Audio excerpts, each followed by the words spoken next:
दोस्तों, कहानी की शुरुआत होती है एक खौफनाक और अंधेरी गुफा में छुपी ड्रेसा नाम की लड़की को दिखाते हुए, जिसके हाथ में स्नाइपर थी और वो यहाँ बैठकर किसी का इंतजार कर रही थी। तभी हम इस गुफा से कुछ किलोमीटर दूर एक एयरपोर्ट को देखते हैं, जहाँ एक प्लेन लैंड करता है और उसमें से जैसे ही प्रेसिडेंट बाहर आते हैं वैसे ही ड्रेसा उन्हें अपनी स्नाइपर से शूट कर खत्म कर देती है। और तभी यहाँ पर हमें पता चलता है कि ये कोई मामूली लड़की नहीं है, बल्कि ये एक बेहतरीन और खूंखार स्नाइपर है, जो कुछ इस तरह से प्रेसिडेंट पर निशाना लगाती है कि आसपास के लोगों को पता भी नहीं चलता कि प्रेसिडेंट पर किसने और कहां से गोली चलाई। खैर, अब ड्रेसा अपना काम खत्म करने के बाद बुलेट कवर को अपने पास रख लेती है। इसके बाद ड्रेसा अपनी माँ से मिलने उनकी ग्रेव पर जाती है, क्योंकि वो अब उसकी माँ इस दुनिया में नहीं थी। लेकिन जब वो ग्रेवयार्ड में पहुंचती है तो वो देखती है कि उसके पिता पहले से ही यहाँ बैठे हुए हैं। वो उनके पास जाकर उनसे बात करने की कोशिश करती है, लेकिन तभी ड्रेसा के पिता उसके सामने इस बात का खुलासा करते हैं कि वो अपनी बेटी के बारे में सब कुछ जानते हैं, कि वो एक स्नाइपर है और अभी अभी उसने एक इंसान की जान ली है। इस पर ड्रेसा उन्हें जवाब देते हुए कहती है कि कभी कभी तो मुझे नींद भी नहीं आती है। और इतना कहकर वो अपनी जेब से बुलेट का कवर निकालती है और इसे अपने पिता के हाथ में सौंप देती है। वो इस कवर को भी बाकी के इकट्ठा हुए कवर के साथ रख देते हैं। और यहाँ पर हमें पता चलता है कि ड्रेसा ने पहले भी बहुत सारे लोगों को मौत के घाट उतारा है। अब ड्रेसा के पिता उसे अपने कैंसर के बारे में बताते हैं और कहते हैं कि मेरे पास बहुत कम समय बचा है और मैं केवल कुछ ही दिनों का मेहमान हूँ, लेकिन आने वाले दिनों में अगर मैं नहीं मरा तो इस वैलेंटाइन डे के दिन मैं खुद अपनी जान ले लूंगा। ये सुनते ही ड्रेसा के पैरों तले जमीन खिसक जाती है और वो अपने पिता को ऐसा करने से मना करती है। लेकिन वो अब भी ड्रेसा से यही कहते हैं कि यह हम दोनों की आखिरी मुलाकात है और शायद अब हम ना मिले। वहीं दूसरी तरफ हम लिवाई नाम के एक आदमी को देखते हैं, जिसे उसके बुरे सपनों ने परेशान कर रखा है। इसलिए लिवाई समुद्र के किनारे बैठकर अक्सर पोयम लिखता है और आज भी वो यहीं बैठा हुआ होता है। तभी लिवाई के पास अचानक एक मैसेज आता है, जिसमें उसे एक एड्रेस पर आने के लिए कहा जाता है।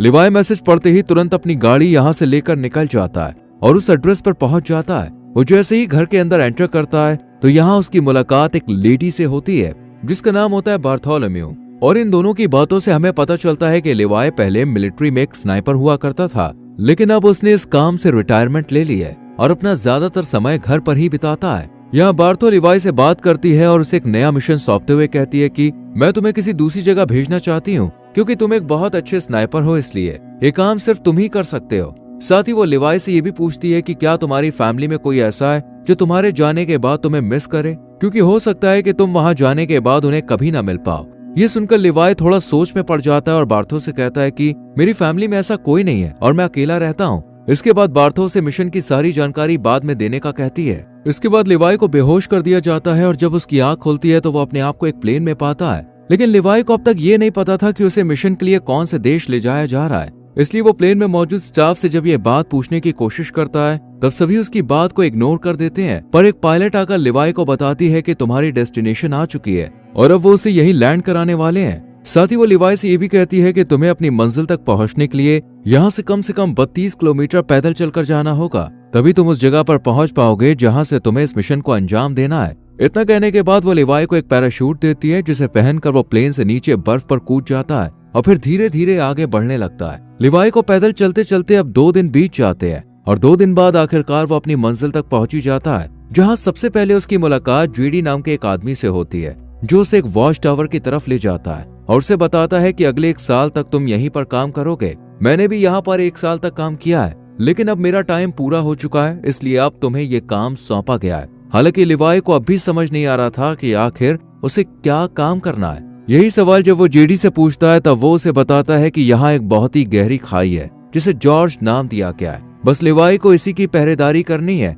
और कुछ भी नहीं करना है। इसके बाद वो लिवाई को यहाँ के रूल्स बताते हुए कहता है कि वो महीने में सिर्फ एक बार ही इन लोगों से कांटेक्ट कर सकता है और उसके टावर का नाम वेस्ट टावर है, जबकि दूसरी तरफ एक ईस्टर्न टावर भी मौजूद है। लेकिन वहाँ के लोगों से लिवाई को किसी भी तरह की कोई बातचीत नहीं करनी है, क्योंकि उसका काम सिर्फ अपने मिशन पर ध्यान देना है और ईस्टर्न टावर वाले भी केवल अपने मिशन पर ही फोकस रखते हैं। साथ ही वो लिवाई को ये भी बताता है कि वो 1 साल तक किसी से भी कांटेक्ट नहीं कर सकता है और यहाँ एक ऑटोमेटिक गन भी है, जिसे हर रोज लिवाई को रीलोड करना होगा अगर उनमें गोलियां नहीं है तो। इसके अलावा नीचे बहुत सारी माइंस भी हैं, अगर उनमें किसी तरह का कोई विस्फोट होता है तो लिवाई को उन्हें भी देखना होगा। हालांकि लिवाई को अब तक समझ नहीं आ रहा था कि आखिर उसका मिशन है क्या, इसलिए वो जेडी से पूछता है कि क्या मेरा काम यहाँ पर आने वाले लोगों को जॉर्ज के करीब जाने से रोकना है। इस पर जेडी कहता है नहीं, जो चीज जॉर्ज के अंदर है उसे ऊपर आने से रोकना है। फिर वो एक छोटा सा बम उठाता है और उसे खाई यानी जॉर्ज के अंदर फेंक देता है। जैसे ही धमाका होता है, अचानक खाई से एक बहुत ही डरावनी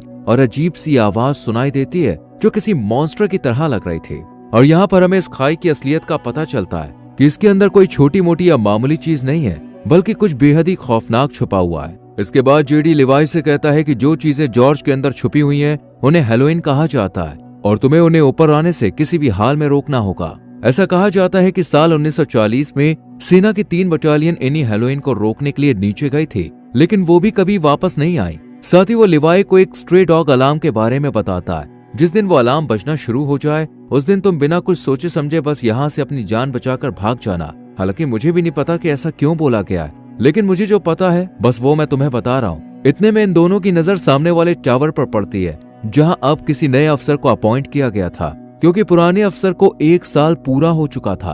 अब जेडी लिवाई को खाने पीने के बारे में बताते हुए कहता है कि उसका 1 साल के खाने का इंतजाम यहाँ कर दिया गया है, बाकी अगर वो चाहे तो शिकार भी कर सकता है। वहीं जेडी लिवाई के सामने इस बात का भी खुलासा करता है कि ये जगह 75 सालों से सीक्रेट रही है और किसी को भी इसके बारे में कुछ नहीं पता है, और हमें भी आने वाले टाइम में इस जगह को सीक्रेट ही रखना है। इतना कहने के बाद जेडी यहाँ से निकलकर बाहर आ जाता है और सिग्नल देने के लिए जैसे ही स्मोक करता है, तब एक हेलीकॉप्टर उसे लेने के लिए आ जाता है और जेडी इसमें चढ़ जाता है। लेकिन हेलीकॉप्टर में मौजूद अफसर पहले उससे उसकी आइडेंटिटी पूछता है और फिर उसे शूट कर मार देता है, जिससे हमें पता चलता है कि ये जगह इतनी सीक्रेट है कि यहाँ से किसी को भी बाहर जाने नहीं दिया जाता है। इधर हम लिवाई को देखते हैं जो बिल्कुल वैसा ही करता है जैसा उसे बताया गया था। वो ऑटोमेटिक गन के अंदर गोलियां डालता है और आसपास का जायजा लेने लग जाता है। जब पूरा 1 महीना गुजर जाता है, तब वो यहाँ से किसी को कांटेक्ट करने की कोशिश करता है और उन्हें बताता है कि मेरा किसी भी दुश्मन से कोई आमना सामना नहीं हुआ है। इतना कहकर वो कॉल कट कर देता है,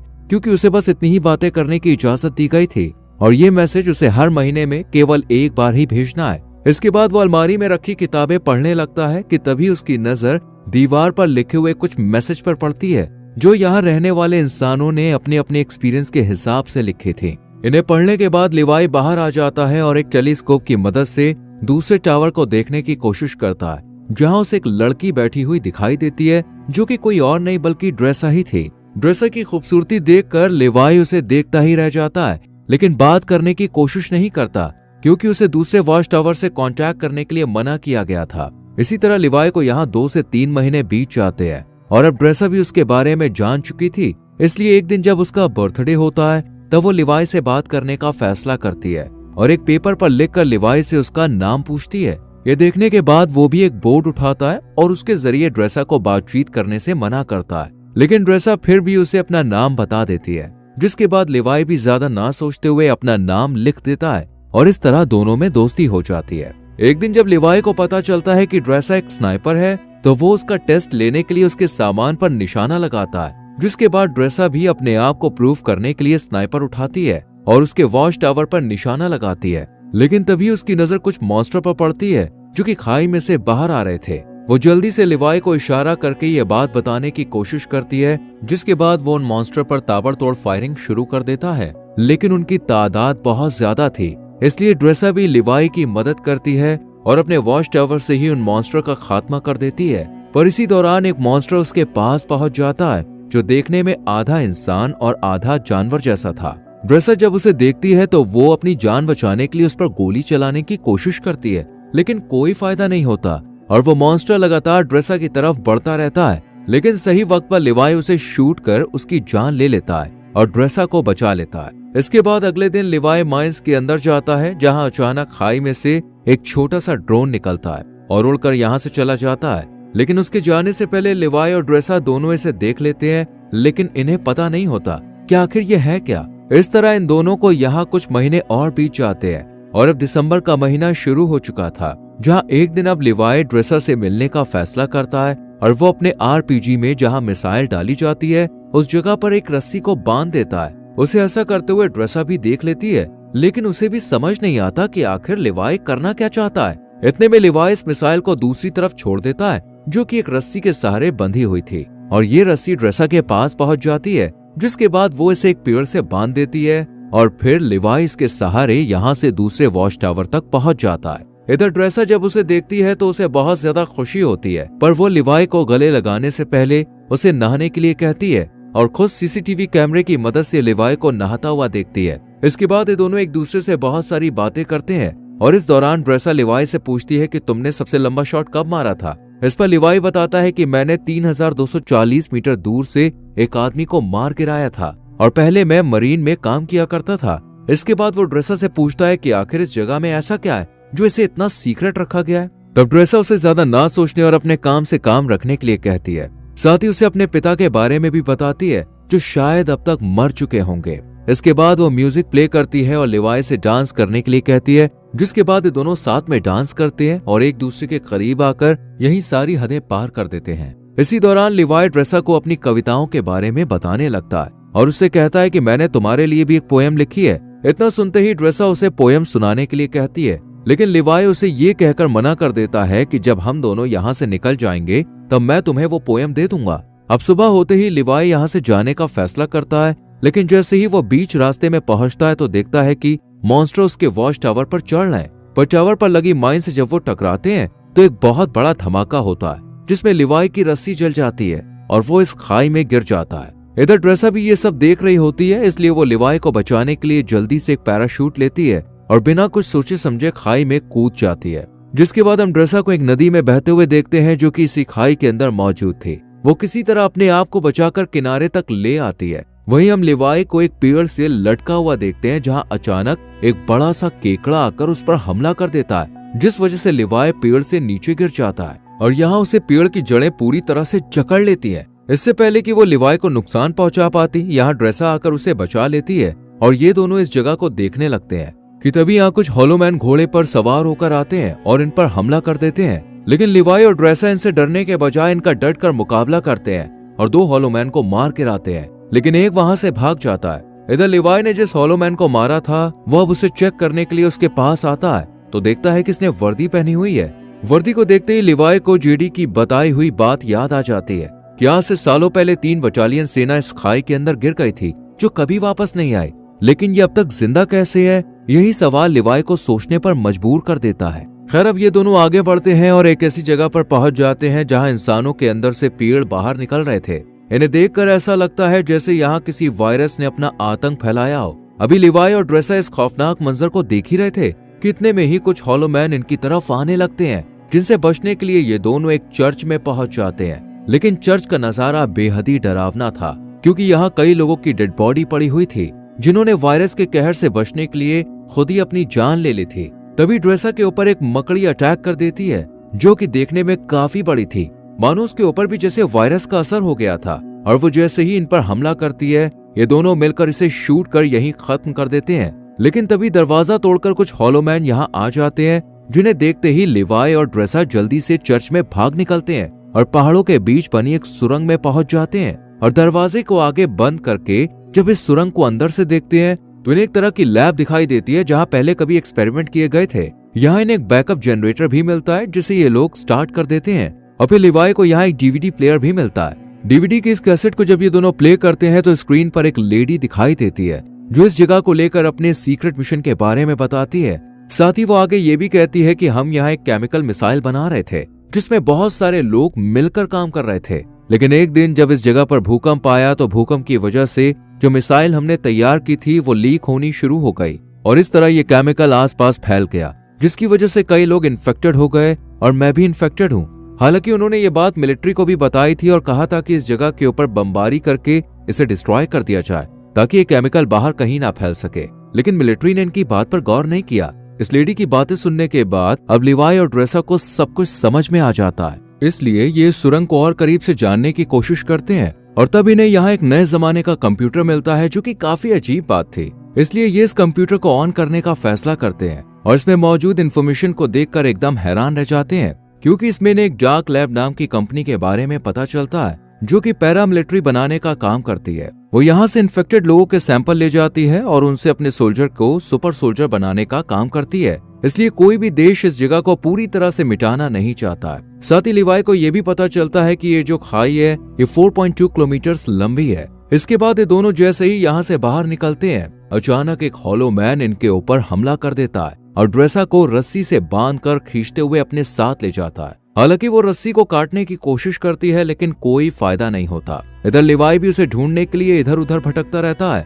और एक ऐसी जगह पर पहुंचता है जहां एक बहुत बड़ी मिसाइल मौजूद थी। वही हम ड्रेसा को एक पेड़ से लटका हुआ देखते हैं और वो हॉलो मैन भी उसके सामने ही खड़ा होता है, जिससे ड्रेसा उसे खोलने के लिए कहती है। लेकिन वो जब उसकी बात नहीं सुनता तो वो खुद ही किसी तरह अपने हाथों को खोलकर उस पर अटैक कर देती है। काफी देर तक इन दोनों में लड़ाई जारी रहती है। इतने में ही यहाँ लिवाई भी आ जाता है और हॉलो मैन को शूट कर ड्रेसा को बचा लेता है। लेकिन जब वो वर्दी पर उसका नाम देखता है तब उसे पता चलता है कि वॉच टावर पर पहरेदारी देने वाला ये पहला इंसान था जो बाद में इन्फेक्टेड हो गया। इसलिए ये दोनों अब यहाँ से निकलने का फैसला करते हैं और यहाँ खड़ी एक कार के अंदर नई बैटरी डालकर उसे एक रस्सी से बांध देते हैं। जैसी कार ऊपर की तरफ जाने लगती है, अचानक यहाँ बहुत सारे हॉलो मैन आ जाते हैं और इन पर हमला कर देते हैं। पर ये दोनों अपनी स्नाइपर से इनमें से कई हॉलो मैन को मौत के घाट उतार देते हैं। लेकिन एक वक्त पर आकर जब इनकी गोलियां खत्म हो जाती हैं तो ये इनमें आग लगा देते हैं और एक पहाड़ी पर पहुंचकर इस कार को भी नीचे धकेल देते हैं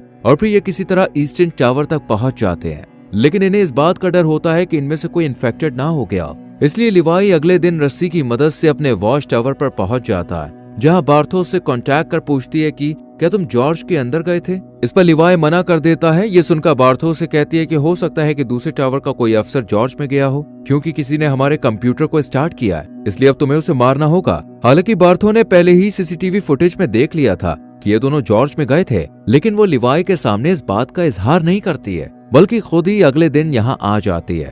लेकिन इसके हेलीकॉप्टर को लिवाई और ड्रेसा दोनों देख लेते हैं और इन्हें पता चल जाता है कि ये इन्हें मारने के लिए यहाँ पे आई है, इसलिए ये जल्दी से जंगल की तरफ भाग जाते हैं। लिवाई को पता था कि 4.2 किलोमीटर को पार करने के बाद ये खाई आपस में मिल जाती है और फिर वो ड्रेसा से मिल सकता है, इसलिए ये वॉच टावर के एंटीना पर हमला करता है और यहाँ अलार्म बजना शुरू हो जाता है, यानी कि यहाँ अगले 2 मिनट में स्ट्रे डॉग मोड ऑन हो जाएगा और ये जगह अपने आप डिस्ट्रॉय हो जाएगी। अब बार्थो भी ये बात अच्छी तरह से जानती थी, इसलिए वो हेलीकॉप्टर लेकर यहाँ से भागने लगती है। इधर ड्रेसा और लिवाई भी भागने लगते हैं, जिसके बाद 2 मिनट पूरे होते ही जॉर्ज के अंदर जो मिसाइल रखी हुई थी वो ब्लास्ट हो जाती है और इस ब्लास्ट की वजह से सभी हॉलो मैन मारे जाते हैं। वहीं बार्थो का हेलीकॉप्टर भी इस धमाके की चपेट में आ जाता है, जिस वजह से वो भी मारी जाती है। इधर लिवाई भी पानी में गिर जाता है, लेकिन ड्रेसा इन सब में बच जाती है और एक जगह बैठकर उसका इंतजार करने लगती है। काफी दिन बीत जाते हैं लेकिन लिवाई का कोई अता पता नहीं चलता, इसलिए वो उसकी लिखी हुई पोयम खोलकर पढ़ती है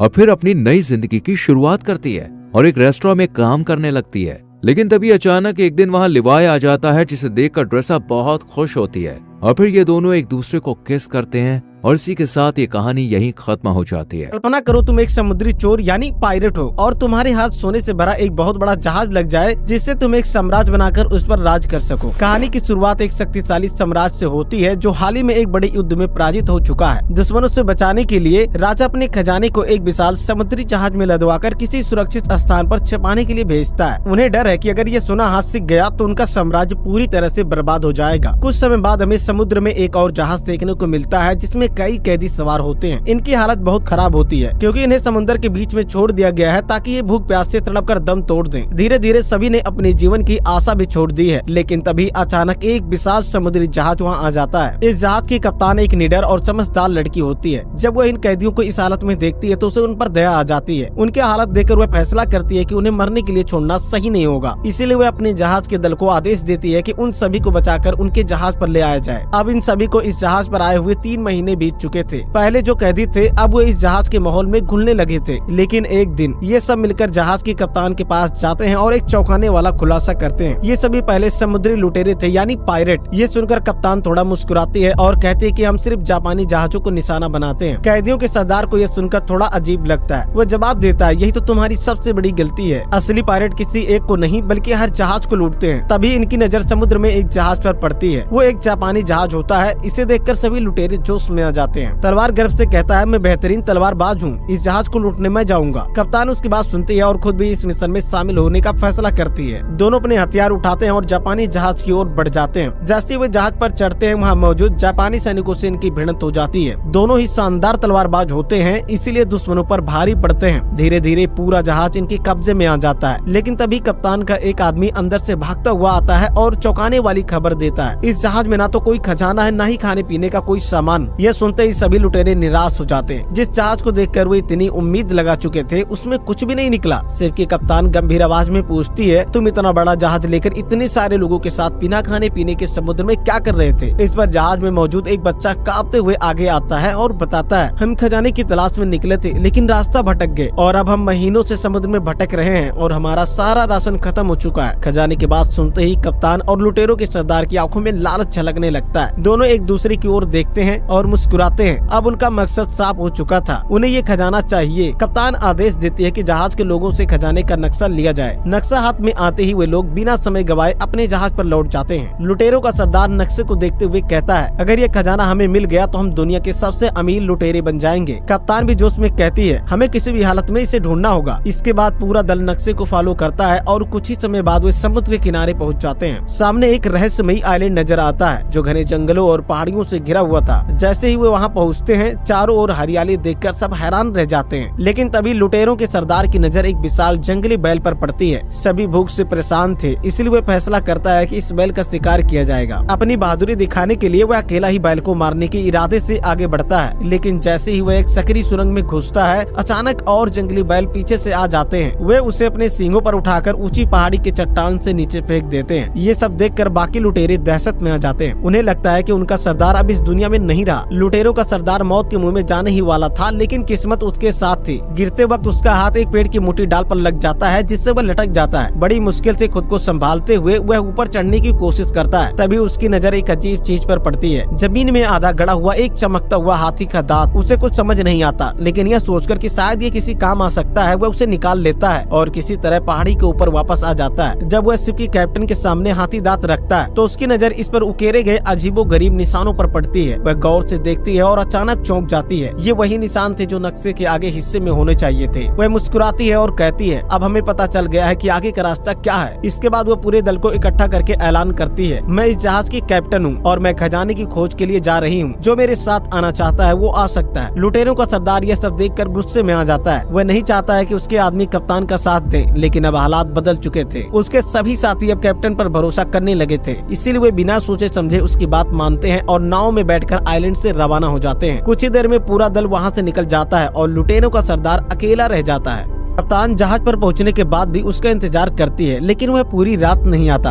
तभी अचानक उसका सबसे वफादार आदमी उसके पास आता है और चिंता सुर में कहता है, कप्तान वो हाथी दांत चोरी हो गया है। यह सुनते ही कप्तान का गुस्सा फूट पड़ता है। उसे तुरंत समझ आता है कि इसके पीछे और कोई नहीं बल्कि लुटेरों का सरदार ही है। बिना कोई समय गवाए वह अपने कुछ साथियों के साथ वापस आइलैंड पर जाती है और उससे खोज निकालती है। जैसे ही वह उसके सामने पहुँचती है बिना कुछ कहे एक जोरदार मुक्का उसके मुँह पर जड़ देती है। वह गुस्से में चिल्लाती है, हाथी दांत कहाँ है, फौरन वापस दो। लेकिन लुटेरों के सरदार को लगता है कि कैप्टन उससे प्यार करती है, इसलिए उससे मिलने आई है और धीरे से कहता है, मेरे पास कोई हाथी दांत नहीं है। दरअसल लुटेरों का सरदार सच कह रहा था, हाथी दांत उसके पास नहीं था। दरअसल उन्हीं में से एक साथी ने इसे चुराया था। वह चुपके से शहर की ओर भाग गया ताकि वहाँ जाकर इसे ऊंचे दाम पर बेच सके। जब कप्तान और बाकी लोग इस सच्चाई को समझते हैं तो वे तेजी से उसका पीछा करते हैं और शहर की ओर बढ़ते हैं। शहर में वह व्यक्ति हाथी दांत को एक व्यापारी को बेचने ही वाला होता है कि तभी कप्तान और लुटेरों का सरदार अपने साथियों के साथ वहां पहुंच जाते हैं। उसे घेर लिया जाता है और उसके पास कोई चारा नहीं बचता। मजबूर होकर वह हाथी दांत लौटा देता है और इस तरह यह अनमोल वस्तु फिर से उनके पास आ जाती है। वहीं दूसरी ओर कहानी में एक नया मोड़ आता है। एक विशाल साम्राज्य का राजा अपने महल में बैठा होता है जब उसका जनरल उसके पास आता है और धीरे से कहता है, महाराज मुझे पता है कि वह खजाना कहाँ छुपाया गया था। राजा तुरंत चौकन्ना हो जाता है और उस उत्सव में पूछता है, तुम्हें यह कैसे पता? जिस व्यक्ति ने यह खजाना छुपाया था उसकी पत्नी ने मुझे यह राज बताया है। अब राजा का लालच बढ़ जाता है। वह किसी भी हालत में यह खजाना हासिल करना चाहता था, इसीलिए वह अपनी सेना को इकट्ठा करता है और खुद भी खजाने की खोज में निकल पड़ता है। वापस कप्तान और लुटेरों की टोली की बात करें तो उनके पास अब भी हाथी दांत था। वे ध्यान से देखते हैं कि इस पर कुछ रहस्यमयी निशान खुदे हुए थे। वे तुरंत इसे कागज पर उकेर कर उसकी नकल बना लेते हैं, लेकिन समस्या यह थी कि उन्हें इसका कोई मतलब समझ नहीं आ रहा था। तभी लुटेरों के सरदार आत्मविश्वास से आगे बढ़ता है और कहता है, मुझे पता है कि हमें कहाँ जाना चाहिए, मैं तुम्हें उस जगह ले जा सकता हूँ। कप्तान कप्तान उसकी ओर देखती है और बिना कोई सवाल किए सहमति में सिर हिला देती है। अब उनका अगला सफर शुरू होने वाला था।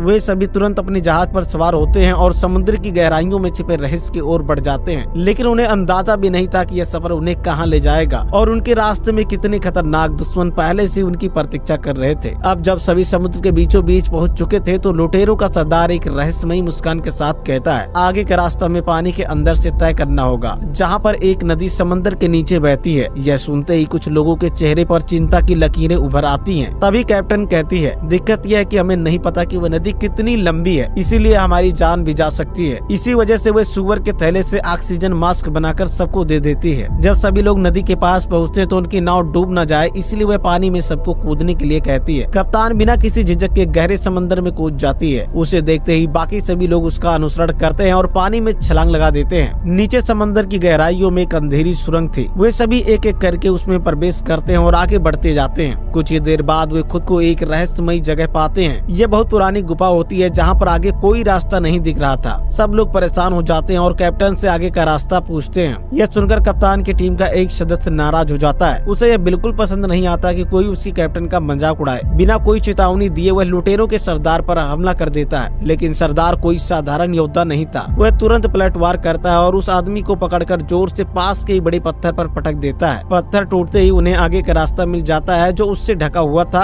जिस पर चोरों का सरदार कहता है कि मुझे पहले से ही पता था कि इसके पीछे रास्ता छुपा है। दरअसल यह छिपा हुआ रास्ता ही असली खजाने तक पहुंचने का संकेत था। अब सभी मसाले जलाते हैं और धीरे धीरे आगे बढ़ने लगते हैं। कुछ दूर जाने के बाद उनके सामने चांदी से भरा एक कमरा आ जाता है। चांदी के सिक्के और गहने चारों ओर बिखरे हुए थे। कप्तान की टीम के कुछ लोग खुशी से चिल्लाते हैं कि आखिरकार हम लोगों ने खजाना ढूंढ लिया, लेकिन लुटेरों का सरदार मुस्कुराता नहीं। वह उन सिक्कों को ध्यान से देखता है और धीरे से कहता है, यह असली खजाना नहीं है, इसे यहाँ सिर्फ हमें धोखा देने के लिए छोड़ा गया था। सभी आश्चर्य से उसकी ओर देखते हैं। तभी उसकी नजर एक पुरानी झंडे पर पड़ती है। झंडे पर ड्रैगन की आकृति बनी हुई थी। वह उसे गौर से देखता और फिर कहता है, यह कोई साधारण ड्रैगन नहीं है, यह असली खजाने की ओर इशारा कर रहा है। वह झंडे की दिशा में कुछ और देखने ही वाला होता है कि अचानक एक जोरदार धमाका होता है। गुफा में जमीन हिलने लगती है और दीवारों से मिट्टी गिरती है। सभी घबराकर इधर उधर देखने लगते हैं। तभी गुफा के प्रवेश द्वार पर कई सैनिकों की परछाइयां नजर आती हैं। दरअसल वह पहले से इस जगह के बारे में जानता था और खजाने पर कब्जा करने के लिए सही मौके की तलाश में था। अब दोनों पक्ष आमने सामने थे। खजाने की असली दौड़ अब शुरू होने वाली थी।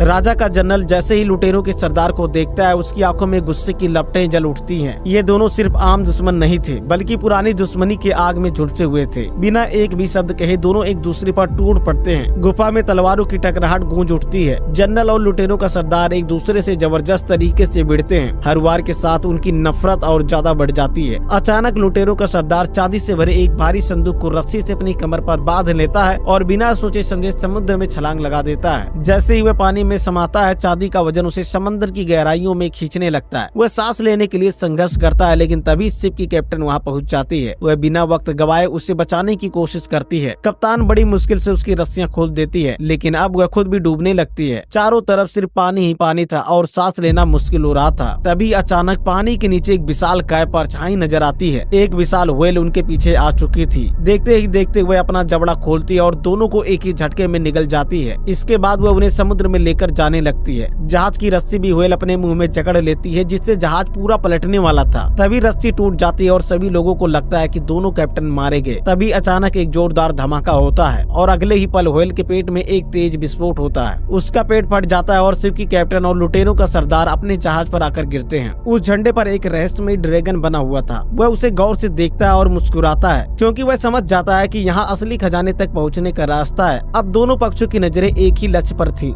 शिप पर कैप्टन और लुटेरों का सरदार परेशान थे, क्योंकि अब उनके पास खजाने का नक्शा नहीं था। वे समझ नहीं पा रहे थे कि आगे का रास्ता क्या है। तभी उनका एक बंदी जो पहले हाथी दांत चोरी कर चुका था, धीरे धीरे मुस्कुराता है। तुम लोग जिस ड्रैगन की बात कर रहे हो, मुझे पता है कि वह रास्ता कहाँ है। कप्तान और सरदार उसकी तरफ देखते हैं। वह आगे बोलता है कि वह जगह बहुत खतरनाक है। वहाँ हर वक्त बिजली चमकती रहती है और जिंदा लौटना नामुमकिन है। जिसे सुनकर एक गहरी खामोशी छा जाती है। अब सवाल ये था कि क्या वे इस खतरनाक रास्ते पर जाने के लिए तैयार थे। यह शख्स बचपन से ही समंदर का बासिंदा है, एक ऐसा समुद्री लुटेरा जिसने लगभग हर महासागर और टापू को अपनी आंखों से देखा है। इसी वजह से उसे उन जगहों के रास्ते का भी अच्छा खासा ज्ञान है। जब जहाज का दल उससे खजाने के ठिकाने का रास्ता पूछता है, तो वह बिना किसी जल्दबाजी के एक शर्त रख देता है। वह कहता है, मैं तुम्हें रास्ता तभी दिखाऊंगा अगर तुम मुझे इस जहाज का नया कैप्टन बना दोगे। यह सुनकर मौजूदा कैप्टन का गुस्से से खून खौल उठता है, लेकिन हालात ऐसे होते हैं कि उसे यह शर्त माननी ही पड़ती है। अब यह नया कैप्टन बन चुका है और जहाज के पूरे दल को आदेश देता है कि किस दिशा में आगे बढ़ना है। वहीं पुरानी कैप्टन को अपमानित करते हुए रसोई में भेज दिया जाता है और उसे खाना बनाने की जिम्मेदारी दे दी जाती है। लेकिन जैसे ही वे खाना बनाती है, सबके चेहरे उतर जाते हैं। खाना इतना खराब होता है कि कोई उसे छूने तक को भी तैयार नहीं होता। हालांकि जहाज के लुटेरों का सरदार उसके खाने की जमकर तारीफ करता है। असल में वह इस लड़की को दिल दे बैठा था, लेकिन यह बात किसी को नहीं पता। कई दिनों के सफर के बाद जहाज आखिरकार उस रहस्यमयी जगह पर पहुंचता है जहां खजाना छिपा हुआ है। लेकिन यहाँ का माहौल कुछ अजीब होता है। आसमान में घनघोर काले बादल छाए होते हैं और हर कुछ मिनटों में बिजली कड़क रही होती है। अचानक एक तेज बिजली जहाज के डेक पर गिरती है, जिससे पूरा दल दहशत में आ जाता है। लेकिन वे हार मानने वालों में से नहीं होते। तूफान के बावजूद जहाज आगे बढ़ता रहता है। इसी बीच उनके पीछे पीछे जनरल भी अपने जहाज के साथ पहुंच चुका है। उसे पहले से अंदाजा था कि इस जगह पर लगातार बिजलियां गिरेंगी, इसीलिए उसने अपने जहाज के चारों ओर कई बड़े पतंगे बांध रखी होती हैं ताकि बिजली उन्हीं पर गिरे और उसका जहाज सुरक्षित रहे। अब दोनों जहाज तूफानी लहरों से जूझते हुए एक रहस्यमयी आइलैंड पर पहुंच जाते हैं। आइलैंड पर कदम रखते ही उनका सामना एक विशाल पहाड़ से होता है, जिसकी चोटी पर घने काले बादल मंडरा रहे होते हैं। बिजलियां लगातार उसी पहाड़ पर गिर रही होती है। सभी तुरंत समझ जाते हैं कि खजाना यहीं छिपा हुआ है। लेकिन इसी दौरान टीम दो हिस्से में बढ़ जाती है। पुरानी कैप्टन और लुटेरों का सरदार एक ओर होते हैं, जबकि बाकी टीम दूसरी दिशा में चली जाती है। लुटेरों का सरदार पुरानी कैप्टन से कहता है, तुम यहीं रहो, मैं जाकर देखता हूँ, और बिना किसी परवाह किए पहाड़ की ओर बढ़ जाता है। दूसरी तरफ नए कैप्टन की हरकतें बाकी दल को परेशान करने लगती हैं। वह अजीब अजीब से आदेश देता है, जिससे सब थककर चूर हो जाते हैं और गुस्से में आ जाते हैं। हालात इतने बिगड़ जाते हैं कि सभी उसके खिलाफ हो जाते हैं और उसे मारने के लिए दौड़ पड़ते हैं। जान बचाने के लिए नया कैप्टन दौड़ता और एक चट्टान के पीछे छुप जाता है। उसी वक्त उसके सामने अचानक एक पेंगुइन आ जाता है, लेकिन ये कोई साधारण पेंगुइन नहीं था। इसके मुंह में एक चमकता हुआ सोने का टुकड़ा दबा हुआ था। नया कैप्टन झट से अपने साथियों को बुलाता है, लेकिन जब तक कोई वहाँ पहुँचते तब तक पेंगुइन गायब हो चुका होता है। सबको लगता है कि नया कैप्टन झूठ बोल रहा है और उन्हें बेवकूफ बना रहा है। गुस्से में आकर वे उसे समंदर में फेंकने ही वाले होते हैं कि तभी पेंगुइन उनके पीछे आ जाता है और इस बार भी उसके मुंह में सोने का टुकड़ा होता है। यह देखकर सभी का गुस्सा खुशी में बदल जाता है। अब उन्हें यकीन हो जाता है कि खजाना इसी आइलैंड पर छुपा है। इसी बीच लुटेरों का सरदार पहाड़ पर चढ़ चुका होता है, लेकिन जब वो वहाँ पहुँचता है तो देखता है कि जनरल पहले ही वहाँ मौजूद है। उसके साथ उसके कई सैनिक भी होते हैं। हालांकि बार बार गिरने वाली बिजलियों के कारण उसके बहुत से लोग मारे जा चुके होते हैं। जनरल तुरंत ध्यान देता है कि पहाड़ पर एक ऐसी जगह भी है जहाँ अब तक बिजली नहीं गिरी। उसे कुछ शक होता है और वह अपने सैनिकों को आदेश देता है कि उस स्थान की खुदाई की जाए। कुछ ही देर में मिट्टी के नीचे एक पुराना संदूक निकल आता है। जनरल जैसे ही संदूक को खोलता है, उसकी आंखें आश्चर्य से फैल जाती हैं, क्योंकि अंदर रखा होता है एक रहस्यमयी ड्रैगन का मुखौटा। लुटेरों का सरदार छिपकर पूरे घटनाक्रम को देख रहा था, लेकिन उसकी चालाकी ज्यादा देर तक छिप नहीं पाई। जनरल के सैनिकों ने उसे देख लिया और तुरंत उस पर हमला कर दिया, लेकिन गिरते हुए भी वह अपनी चालाकी दिखाता है और किसी तरह ड्रैगन का रहस्यमयी मुखौटा अपने हाथ में ले लेता है। जनरल गुस्से में उसे घूरता है, लेकिन लुटेरों का सरदार मुस्कुराते हुए कहता है, अगर तुम्हें ये मुखौटा चाहिए जिससे खजाने तक पहुँचने का रास्ता पता चलेगा, तो तुम्हें मुझसे लड़ना होगा। जनरल इस चुनौती को स्वीकार कर लेता है और दोनों के बीच एक जबरदस्त लड़ाई शुरू हो जाती है। तलवारें टकराती हैं, चिंगारियां उड़ती हैं और दोनों अपनी पूरी ताकत झोंक देते हैं। इसी दौरान दूसरी ओर शिप की पुरानी कैप्टन अपने जहाज को बचाने की कोशिश कर रही होती है। जनरल के लोगों ने उसके जहाज पर हमला कर दिया था, लेकिन वह हार मानने वालों में से नहीं थी। अपनी पूरी ताकत से वह दुश्मनों का मुकाबला कर रही थी। वहीं नए कैप्टन की एक अलग ही योजना होती है। वह पेंगुइन के पैर में रस्सी बांध देता है और जैसे ही पेंगुइन पानी में कूदता है, वह भी रस्सी को पकड़कर उसके पीछे पीछे जाने लगता है। इसी बीच लुटेरों का सरदार और जनरल की लड़ाई अपने चरम पर होती है। दोनों किसी भी कीमत पर हार मानने को तैयार नहीं होते, लेकिन तभी लड़ाई के दौरान ड्रैगन का मुखौटा लुटेरों के सरदार के हाथ से छूट जाता है और चट्टान से फिसलकर सीधे समंदर में गिर जाता है, जहां नया कैप्टन पहले से मौजूद होता है। नया कैप्टन तुरंत मुखौटे को उठा लेता है। जब वह उसे ध्यान से देखता है तो उसे एक खास निशान दिखाई देता है। वह चारों तरफ नजर दौड़ाता है और देखता है कि एक चट्टान ठीक वैसे ही बनी हुई है जैसा मुखौटे पर उकेरा गया था। वहीं पर एक गुफा थी। वह समझ जाता है कि असली खजाना उसी गुफा के अंदर छुपा हुआ है। नया कैप्टन गुफा के अंदर पहुंचता है और वहां उससे पुराना जहाज दिखाई देता है, वही जहाज जिसमें खजाना छिपाया गया था। यह जहाज कई सालों से वहां मौजूद था और अब इसे पाने का समय आ चुका था। वह जहाज को बाहर निकालता है और जब उसके साथी इसे देखते हैं तो खुशी से झूम उठते हैं। लेकिन अब एक नई समस्या थी।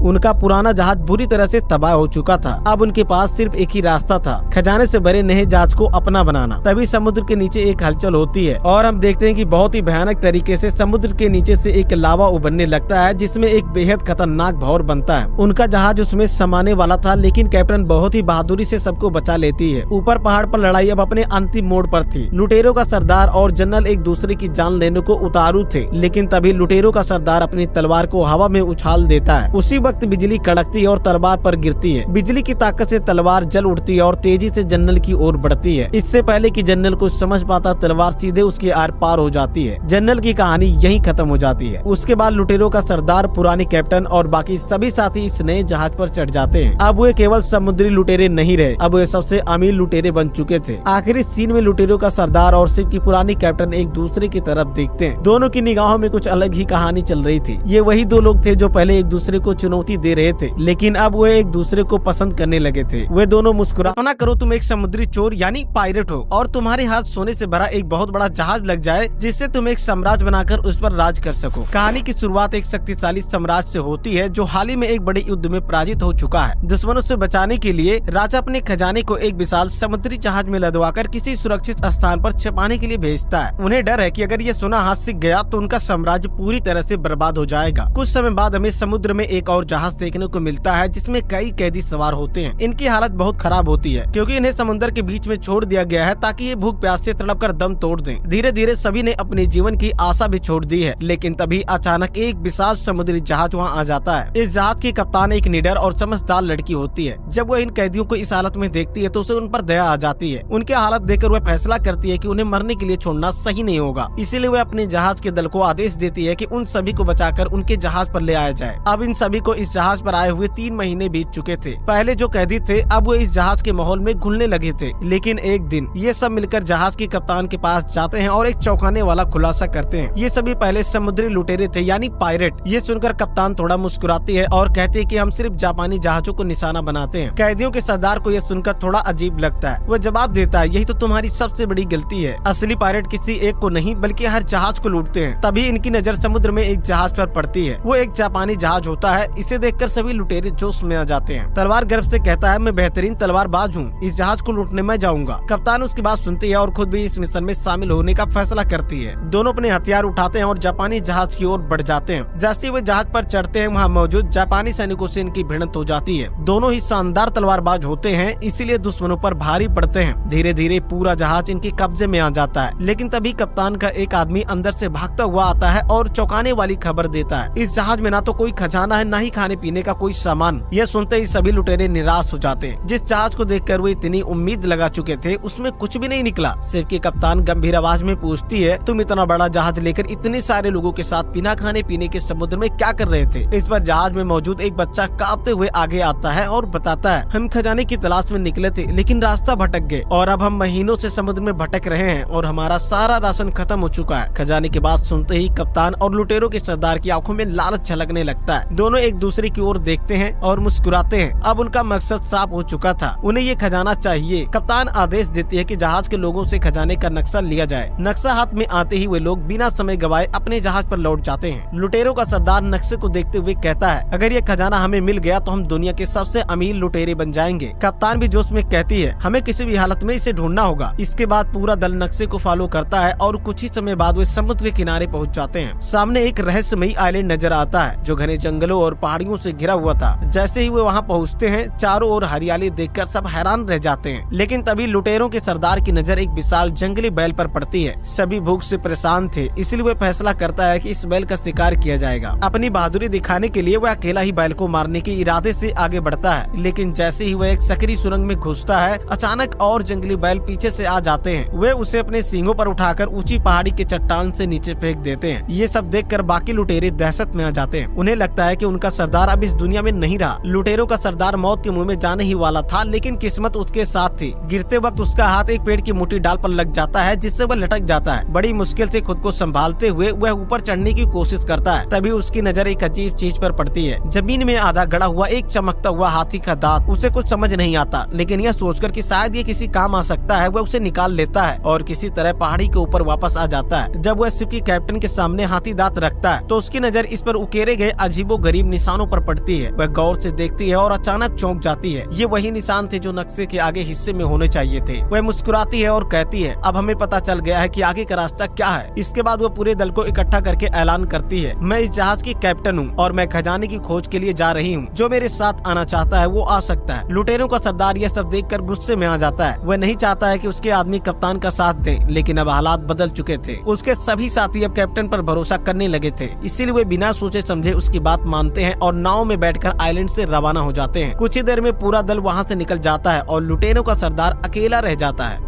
कप्तान जहाज पर पहुंचने के बाद भी उसका इंतजार करती है, लेकिन वह पूरी रात नहीं आता। तभी अचानक उसका सबसे वफादार आदमी उसके पास आता है और चिंता स्वर में कहता है, कप्तान वो हाथी दांत चोरी हो गया है। यह सुनते ही कप्तान का गुस्सा फूट पड़ता है। उसे तुरंत समझ आता है कि इसके पीछे और कोई नहीं बल्कि लुटेरों का सरदार ही है। बिना कोई समय गवाए वह अपने कुछ साथियों के साथ वापस आइलैंड पर जाती है और उससे खोज निकालती है। जैसे ही वह उसके सामने पहुँचती है, बिना कुछ कहे एक जोरदार मुक्का उसके मुँह पर जड़ देती है। वह गुस्से में चिल्लाती है, हाथी दांत कहाँ है, फौरन वापस दो। लेकिन लुटेरों के सरदार को लगता है कि कैप्टन उससे प्यार करती है, इसलिए उससे मिलने आई है और धीरे से कहता है, मेरे पास कोई हाथी दांत नहीं है। दरअसल लुटेरों का सरदार सच कह रहा था, हाथी दांत उसके पास नहीं था। दरअसल उन्हीं में से एक साथी ने इसे चुराया था। वह चुपके से शहर की ओर भाग गया ताकि वहाँ जाकर इसे ऊंचे दाम पर बेच सके। जब कप्तान और बाकी लोग इस सच्चाई को समझते हैं तो वे तेजी से उसका पीछा करते हैं और शहर की ओर बढ़ते हैं। शहर में वह व्यक्ति हाथी दांत को एक व्यापारी को बेचने ही वाला होता है कि तभी कप्तान और लुटेरों का सरदार अपने साथियों के साथ वहां पहुंच जाते हैं। उसे घेर लिया जाता है और उसके पास कोई चारा नहीं बचता। मजबूर होकर वह हाथी दांत लौटा देता है और इस तरह यह अनमोल वस्तु फिर से उनके पास आ जाती है। वहीं दूसरी ओर कहानी में एक नया मोड़ आता है। एक विशाल साम्राज्य का राजा अपने महल में बैठा होता है जब उसका जनरल उसके पास आता है और धीरे से कहता है, महाराज मुझे पता है कि वह खजाना कहाँ छुपाया गया था। राजा तुरंत चौकन्ना हो जाता है और उस उत्साह में पूछता है, तुम्हें यह कैसे पता? जिस व्यक्ति ने यह खजाना छुपाया था उसकी पत्नी ने मुझे यह राज बताया है। अब राजा का लालच बढ़ जाता है। वह किसी भी हालत में यह खजाना हासिल करना चाहता था, इसीलिए वह अपनी सेना को इकट्ठा करता है और खुद भी खजाने की खोज में निकल पड़ता है। वापस कप्तान और लुटेरों की टोली की बात करें तो उनके पास अब भी हाथी दांत था। वे ध्यान से देखते हैं कि इस पर कुछ रहस्यमय निशान खुदे हुए थे। वे तुरंत इसे कागज पर उकेर कर उसकी नकल बना लेते हैं, लेकिन समस्या यह थी कि उन्हें इसका कोई मतलब समझ नहीं आ रहा था। तभी लुटेरों के सरदार आत्मविश्वास से आगे बढ़ता है और कहता है, मुझे पता है कि हमें कहाँ जाना चाहिए, मैं तुम्हें उस जगह ले जा सकता हूँ। कप्तान उसकी ओर देखती है और बिना कोई सवाल किए सहमति में सिर हिला देती है। अब उनका अगला सफर शुरू होने वाला था। वे सभी तुरंत अपने जहाज पर सवार होते हैं और समुद्र की गहराइयों में छिपे रहस्य की ओर बढ़ जाते हैं, लेकिन उन्हें अंदाजा भी नहीं था कि यह सफर उन्हें कहाँ ले जाएगा और उनके रास्ते में कितने खतरनाक दुश्मन पहले से उनकी प्रतीक्षा कर रहे थे। अब जब सभी समुद्र के बीचों बीच पहुंच चुके थे तो लुटेरों का सरदार एक रहस्यमयी मुस्कान के साथ कहता है, आगे का रास्ता में पानी के अंदर से तय करना होगा, जहाँ पर एक नदी समंदर के नीचे बहती है। यह सुनते ही कुछ लोगों के चेहरे पर चिंता की लकीरें उभर आती हैं। तभी कैप्टन कहती है, दिक्कत यह है कि हमें नहीं पता कि वह नदी कितनी लंबी है, इसीलिए हमारी जान भी जा सकती है। इसी वजह से वे सुअर के थैले से ऑक्सीजन मास्क बनाकर सबको दे देती है। जब सभी लोग नदी के पास पहुँचते तो उनकी नाव डूब न जाए, इसलिए वह पानी में सबको कूदने के लिए कहती है। कप्तान बिना किसी झिझक के गहरे समंदर में कूद जाती है। उसे देखते ही बाकी सभी लोग उसका अनुसरण करते हैं और पानी में छलांग लगा देते हैं। नीचे समंदर की गहराइयों में एक अंधेरी सुरंग थी। वे सभी एक एक करके उसमें प्रवेश करते हैं और आगे बढ़ते जाते हैं। कुछ ही देर बाद वे खुद को एक रहस्यमयी जगह पाते हैं। यह बहुत पुरानी गुफा होती है जहाँ पर आगे कोई रास्ता नहीं दिख रहा था। सब लोग परेशान हो जाते हैं और कैप्टन से आगे का रास्ता पूछते हैं। यह सुनकर कप्तान की टीम का एक सदस्य नाराज हो जाता है। उसे यह बिल्कुल पसंद नहीं आता कि कोई उसकी कैप्टन का मजाक उड़ाए। बिना कोई चेतावनी दिए वह लुटेरों के सरदार पर हमला कर देता है, लेकिन सरदार कोई साधारण योद्धा नहीं था। वह तुरंत पलटवार करता है और उस आदमी को पकड़कर जोर से पास के बड़े पत्थर पर पटक देता है। पत्थर टूटते ही उन्हें आगे का रास्ता मिल जाता है जो उससे ढका हुआ था, जिस पर चोरों का सरदार कहता है कि मुझे पहले से ही पता था कि इसके पीछे रास्ता छुपा है। दरअसल यह छिपा हुआ रास्ता ही असली खजाने तक पहुंचने का संकेत था। अब वे सभी मसाले जलाते हैं और धीरे धीरे आगे बढ़ने लगते हैं। कुछ दूर जाने के बाद उनके सामने चांदी से भरा एक कमरा आ जाता है। चांदी के सिक्के और गहने चारों ओर बिखरे हुए थे। कप्तान की टीम के कुछ लोग खुशी से चिल्लाते हैं कि आखिरकार हम लोगों ने खजाना ढूंढ लिया, लेकिन लुटेरों का सरदार मुस्कुराता नहीं। वह उन सिक्कों को ध्यान से देखता है और धीरे से कहता है, यह असली खजाना नहीं है, इसे यहाँ सिर्फ हमें धोखा देने के लिए छोड़ा गया था। सभी आश्चर्य से उसकी ओर देखते हैं। तभी उसकी नजर एक पुरानी झंडे पर पड़ती है। झंडे पर ड्रैगन की आकृति बनी हुई थी। वह उसे गौर से देखता और फिर कहता है, यह कोई साधारण ड्रैगन नहीं है, यह असली खजाने की ओर इशारा कर रहा है। वो झंडे की दिशा में कुछ और देखने ही वाला होता है कि अचानक एक जोरदार धमाका होता है। गुफा में जमीन हिलने लगती है और दीवारों से मिट्टी गिरती है। सभी घबराकर इधर उधर देखने लगते हैं। तभी गुफा के प्रवेश द्वार पर कई सैनिकों की परछाइयां नजर नजर आती है। दरअसल वह पहले से इस जगह के बारे में जानता था और खजाने पर कब्जा करने के लिए सही मौके की तलाश में था। अब दोनों पक्ष आमने सामने थे। खजाने की असली दौड़ अब शुरू होने वाली थी। राजा का जनरल जैसे ही लुटेरों के सरदार को देखता है, उसकी आंखों में गुस्से की लपटें जल उठती हैं। ये दोनों सिर्फ आम दुश्मन नहीं थे, बल्कि पुरानी दुश्मनी के आग में झुलसे हुए थे। बिना एक भी शब्द कहे दोनों एक दूसरे पर टूट पड़ते हैं। गुफा में तलवारों की टकराहट गूंज उठती है। जनरल और लुटेरों का सरदार एक दूसरे से जबरदस्त तरीके से भिड़ते हैं। हर वार के साथ उनकी नफरत और ज्यादा बढ़ जाती है। अचानक लुटेरों का सरदार चांदी से भरे एक भारी संदूक को रस्सी से अपनी कमर पर बांध लेता है और बिना सोचे समझे समुद्र में छलांग लगा देता है। जैसे ही वह पानी में समाता है, चांदी का वजन उसे समंदर की गहराइयों में खींचने लगता है। वह सांस लेने के लिए संघर्ष करता है, लेकिन तभी शिप की कैप्टन वहां पहुंच जाती है। वह बिना वक्त गवाए उसे बचाने की कोशिश करती है। कप्तान बड़ी मुश्किल से उसकी रस्सियां खोल देती है, लेकिन अब वह खुद भी डूबने लगती है। चारों तरफ सिर्फ पानी ही पानी था और सांस लेना मुश्किल हो रहा था। तभी अचानक पानी के नीचे एक विशाल काय परछाई नजर आती है। एक विशाल व्हेल उनके पीछे आ चुकी थी। देखते ही देखते वह अपना जबड़ा खोलती है और दोनों को एक ही झटके में निगल जाती है। इसके बाद वह उन्हें समुद्र में लेकर जाने लगती है। जहाज की रस्सी भी व्हेल अपने मुंह में जकड़ लेती है, जिससे जहाज पूरा पलटने वाला था। तभी रस्सी टूट जाती है और सभी लोगों को लगता है कि दोनों कैप्टन मारे गए। तभी अचानक एक जोरदार धमाका होता है और अगले ही पल व्हेल के पेट में एक तेज विस्फोट होता है। उसका पेट फट जाता है और शिप की कैप्टन और लुटेरों का सरदार अपने जहाज पर आकर गिरते हैं। उस झंडे पर एक रहस्यमय ड्रैगन बना हुआ था। वह उसे गौर से देखता है और मुस्कुराता है, क्योंकि वह समझ जाता है कि यहाँ असली खजाने तक पहुँचने का रास्ता है। अब दोनों पक्षों की नजरें एक ही लक्ष्य पर थी।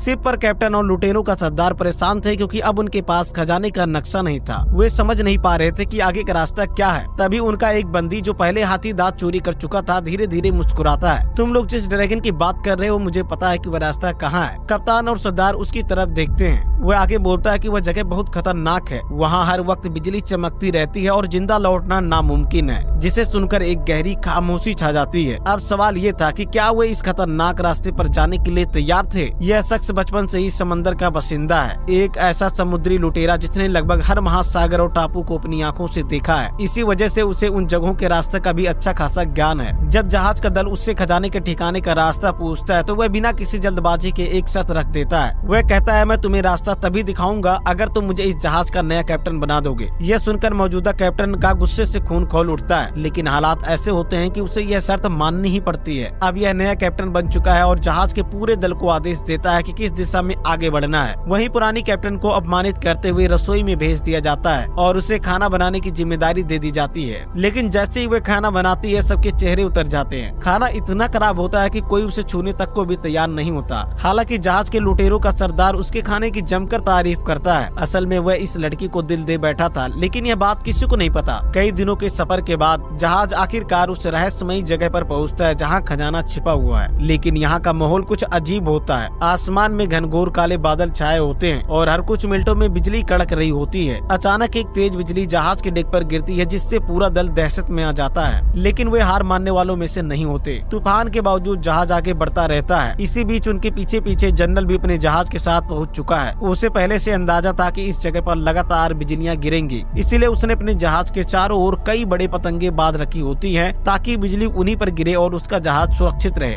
अब दोनों जहाज तूफानी लहरों से जूझते हुए एक रहस्यमयी आइलैंड पर पहुंच जाते हैं। आइलैंड पर कदम रखते ही उनका सामना एक विशाल पहाड़ से होता है, जिसकी चोटी पर घने काले बादल मंडरा रहे होते हैं। बिजलियां लगातार उसी पहाड़ पर गिर रही होती है। सभी तुरंत समझ जाते हैं कि खजाना यहीं छिपा हुआ है। लेकिन इसी दौरान टीम दो हिस्से में बढ़ जाती है। पुरानी कैप्टन और लुटेरों का सरदार एक और होते हैं, जबकि बाकी टीम दूसरी दिशा में चली जाती है। लुटेरों का सरदार पुरानी कैप्टन से कहता है, तुम यहीं रहो, मैं जाकर देखता हूँ, और बिना किसी परवाह किए पहाड़ की ओर बढ़ जाता है। दूसरी तरफ नए कैप्टन की हरकतें बाकी दल को परेशान करने लगती हैं। वह अजीब अजीब से आदेश देता है, जिससे सब थककर चूर हो जाते हैं और गुस्से में आ जाते हैं। हालात इतने बिगड़ जाते हैं कि सभी उसके खिलाफ हो जाते हैं और उसे मारने के लिए दौड़ पड़ते हैं। जान बचाने के लिए नया कैप्टन दौड़ता है और एक चट्टान के पीछे छुप जाता है। उसी वक्त उसके सामने अचानक एक पेंगुइन आ जाता है, लेकिन ये कोई साधारण पेंगुइन नहीं था। इसके मुंह में एक चमकता हुआ सोने का टुकड़ा दबा हुआ था। नया कैप्टन झट से अपने साथियों को बुलाता है, लेकिन जब तक कोई वहाँ पहुँचते तब तक पेंगुइन गायब हो चुका होता है। सबको लगता है कि नया कैप्टन झूठ बोल रहा है और उन्हें बेवकूफ बना रहा है। गुस्से में आकर वे उसे समंदर में फेंकने ही वाले होते हैं कि तभी पेंगुइन उनके पीछे आ जाता है और इस बार भी उसके मुंह में सोने का टुकड़ा होता है। यह देखकर सभी का गुस्सा खुशी में बदल जाता है। अब उन्हें यकीन हो जाता है कि खजाना इसी आइलैंड पर छुपा है। इसी बीच लुटेरों का सरदार पहाड़ पर चढ़ चुका होता है, लेकिन जब वह वहाँ पहुंचता है तो देखता है कि जनरल पहले ही वहां मौजूद है। उसके साथ उसके कई सैनिक भी होते हैं। हालांकि बार बार गिरने वाली बिजलियों के कारण उसके बहुत से लोग मारे जा चुके होते हैं। जनरल तुरंत ध्यान देता है कि पहाड़ पर एक ऐसी जगह भी है जहां अब तक बिजली नहीं गिरी। उसे कुछ शक होता है और वह अपने सैनिकों को आदेश देता है कि उस स्थान की खुदाई की जाए। कुछ ही देर में मिट्टी के नीचे एक पुराना संदूक निकल आता है। जनरल जैसे ही संदूक को खोलता है उसकी आंखें आश्चर्य से फैल जाती हैं, क्योंकि अंदर रखा होता है एक रहस्यमयी ड्रैगन का मुखौटा। लुटेरों का सरदार छिपकर पूरे घटनाक्रम को देख रहा था, लेकिन उसकी चालाकी ज्यादा देर तक छिप नहीं पाई। जनरल के सैनिकों ने उसे देख लिया और तुरंत उस पर हमला कर दिया, लेकिन गिरते हुए भी वह अपनी चालाकी दिखाता है और किसी तरह ड्रैगन का रहस्यमयी मुखौटा अपने हाथ में ले लेता है। जनरल गुस्से में उसे घूरता है, लेकिन लुटेरों का सरदार मुस्कुराते हुए कहता है, अगर तुम्हें ये मुखौटा चाहिए जिससे खजाने तक पहुँचने का रास्ता पता चलेगा तो तुम्हें मुझसे लड़ना होगा। जनरल इस चुनौती को स्वीकार कर लेता है और दोनों के बीच एक जबरदस्त लड़ाई शुरू हो जाती है। तलवारें टकराती हैं, चिंगारियां उड़ती हैं और दोनों अपनी पूरी ताकत झोंक देते हैं। इसी दौरान दूसरी ओर शिप की पुरानी कैप्टन अपने जहाज को बचाने की कोशिश कर रही होती है। जनरल के लोगों ने उसके जहाज पर हमला कर दिया था, लेकिन वह हार मानने वालों में से नहीं थी। अपनी पूरी ताकत से वह दुश्मनों का मुकाबला कर रही थी। वहीं नए कैप्टन की एक अलग ही योजना होती है। वह पेंगुइन के पैर में रस्सी बांध देता है और जैसे ही पेंगुइन पानी में कूदता है वह भी रस्सी को पकड़कर उसके पीछे पीछे जाने लगता है। इसी बीच लुटेरों का सरदार और जनरल की लड़ाई अपने चरम पर होती है। दोनों किसी भी कीमत पर हार मानने को तैयार नहीं होते, लेकिन तभी लड़ाई के दौरान ड्रैगन का मुखौटा लुटेरों के सरदार के हाथ से छूट जाता है और चट्टान से फिसलकर सीधे समंदर में गिर जाता है, जहां नया कैप्टन पहले से मौजूद होता है। नया कैप्टन तुरंत मुखौटे को उठा लेता है। जब वह उसे ध्यान से देखता है तो उसे एक खास निशान दिखाई देता है। वह चारों तरफ नजर दौड़ाता है और देखता है कि एक चट्टान ठीक वैसे ही बनी हुई है जैसा मुखौटे पर उकेरा गया था। वहीं पर एक गुफा थी। वह समझ जाता है कि असली खजाना उसी गुफा के अंदर छुपा हुआ है। नया कैप्टन गुफा के अंदर पहुंचता है और वहां उससे पुराना जहाज दिखाई देता है, वही जहाज जिसमें खजाना छिपाया गया था। यह जहाज कई सालों से वहां मौजूद था और अब इसे पाने का समय आ चुका था। वह जहाज को बाहर निकालता है और जब उसके साथी इसे देखते हैं तो खुशी से झूम उठते हैं। लेकिन अब एक नई समस्या थी।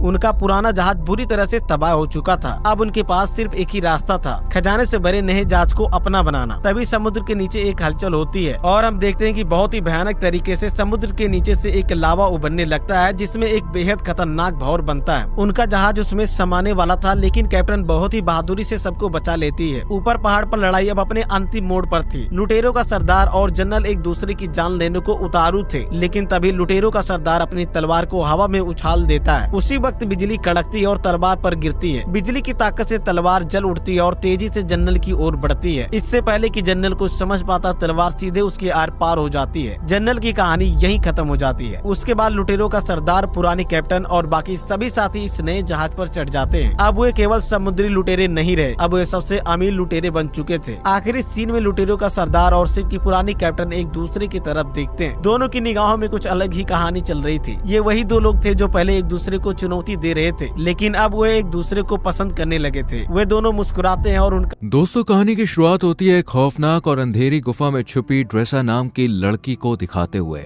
जिसके हाथ में स्नाइपर थी और वो यहाँ बैठकर किसी का इंतजार कर रही थी। तभी हम इस गुफा से कुछ किलोमीटर दूर एक एयरपोर्ट को देखते हैं, जहाँ एक प्लेन लैंड करता है और उसमें से जैसे ही प्रेसिडेंट बाहर आते हैं वैसे ही ड्रेसा उन्हें अपनी स्नाइपर से शूट कर खत्म कर देती है। और तभी यहाँ पर हमें पता चलता है कि ये कोई मामूली लड़की नहीं है, बल्कि ये एक बेहतरीन और खूंखार स्नाइपर है, जो कुछ इस तरह से प्रेसिडेंट पर निशाना लगाती है कि आसपास के लोगों को पता भी नहीं चलता कि प्रेसिडेंट पर किसने और कहां से गोली चलाई। खैर, अब ड्रेसा अपना काम खत्म करने के बाद बुलेट कवर को अपने पास रख लेती है। इसके बाद ड्रेसा अपनी माँ से मिलने उनकी ग्रेव पर जाती है, क्योंकि वो अब उसकी माँ इस दुनिया में नहीं थी। लेकिन जब वो ग्रेवयार्ड में पहुंचती है तो वो देखती है कि उसके पिता पहले से ही यहाँ बैठे हुए हैं। वो उनके पास जाकर उनसे बात करने की कोशिश करती है, लेकिन तभी ड्रेसा के पिता उसके सामने इस बात का खुलासा करते हैं कि वो अपनी बेटी के बारे में सब कुछ जानते हैं, कि वो एक स्नाइपर है और अभी अभी उसने एक इंसान की जान ली है। इस पर ड्रेसा उन्हें जवाब देते हुए कहती है कि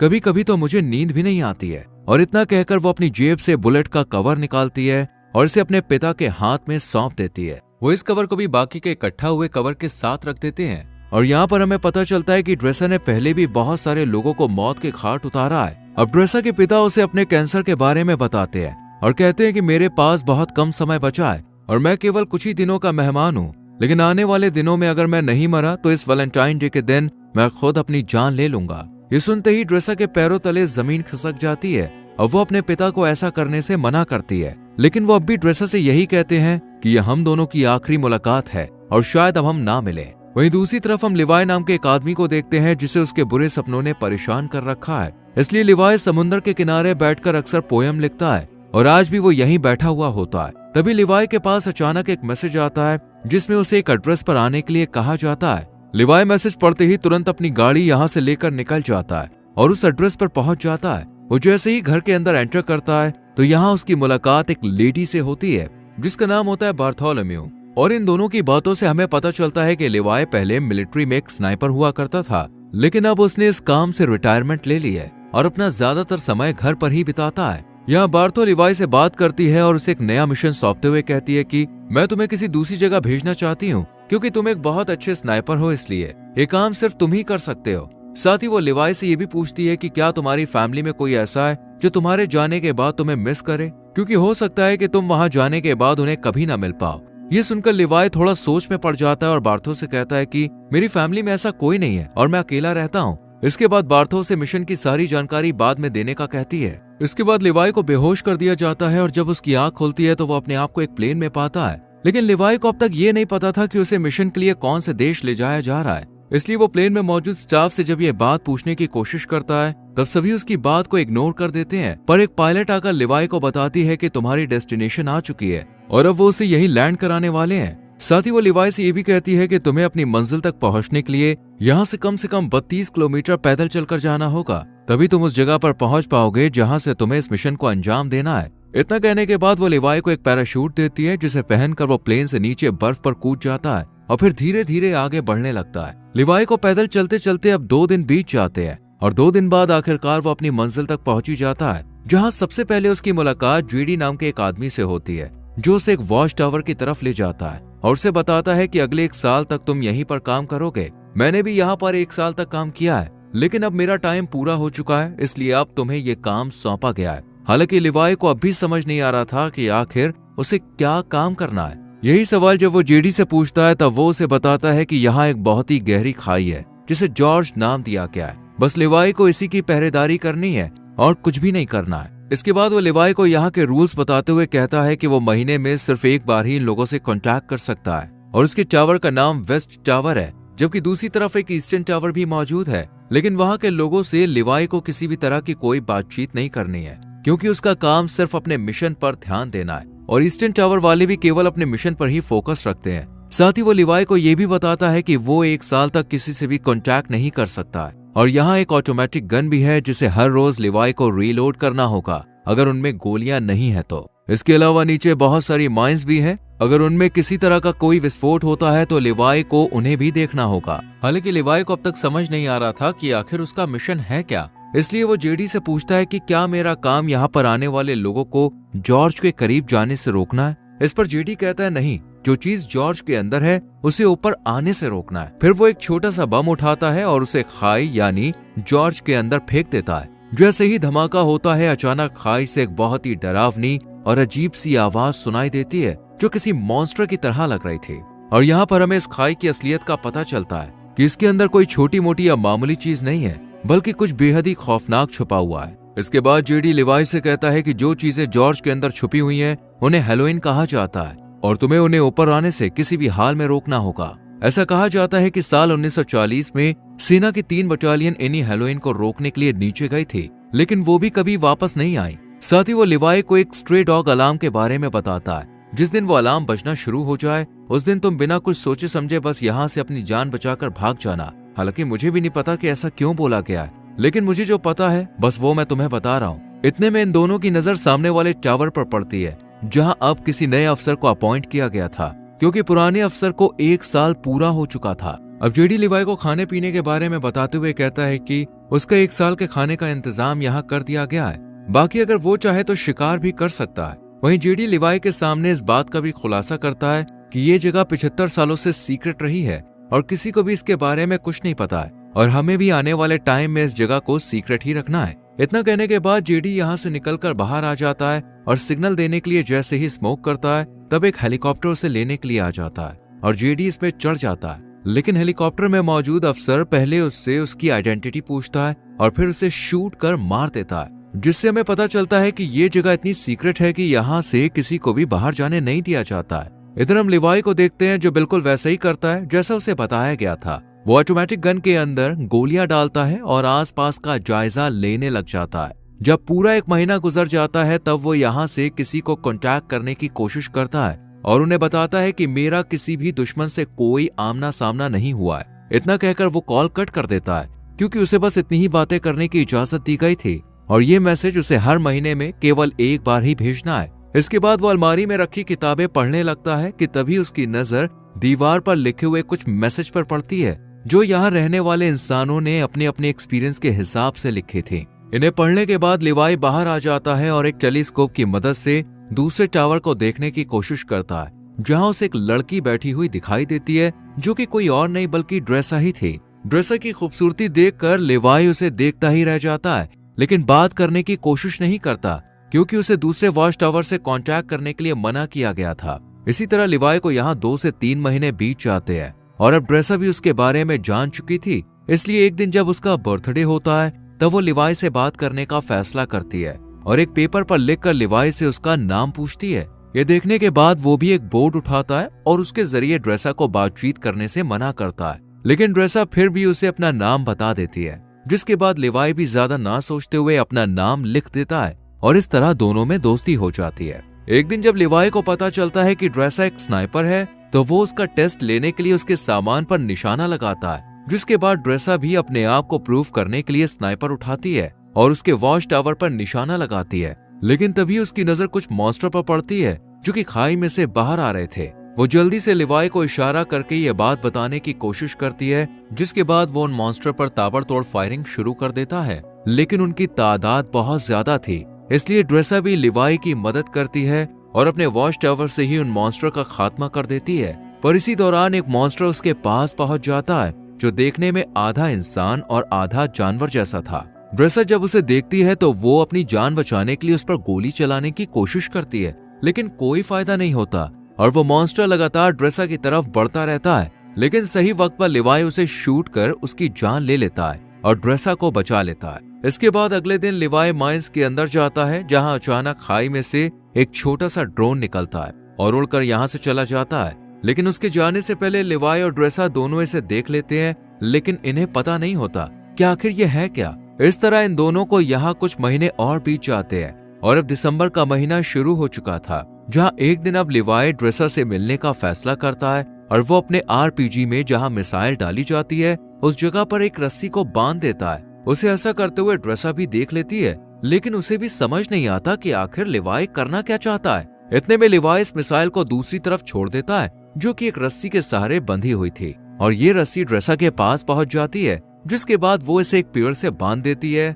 और फिर लिवाई इसके सहारे यहाँ से दूसरे वॉच टावर तक पहुंच जाता है। इधर ड्रेसा जब उसे देखती है तो उसे बहुत ज्यादा खुशी होती है, पर वो लिवाई को गले लगाने से पहले उसे नहाने के लिए कहती है और खुद सीसीटीवी कैमरे की मदद से लिवाई को नहाता हुआ देखती है। इसके बाद ये दोनों एक दूसरे से बहुत सारी बातें करते हैं और इस दौरान ड्रेसा लिवाई से पूछती है कि तुमने सबसे लंबा शॉट कब मारा था। इस पर लिवाई बताता है कि मैंने 3240 मीटर दूर से एक आदमी को मार गिराया था और पहले मैं मरीन में काम किया करता था।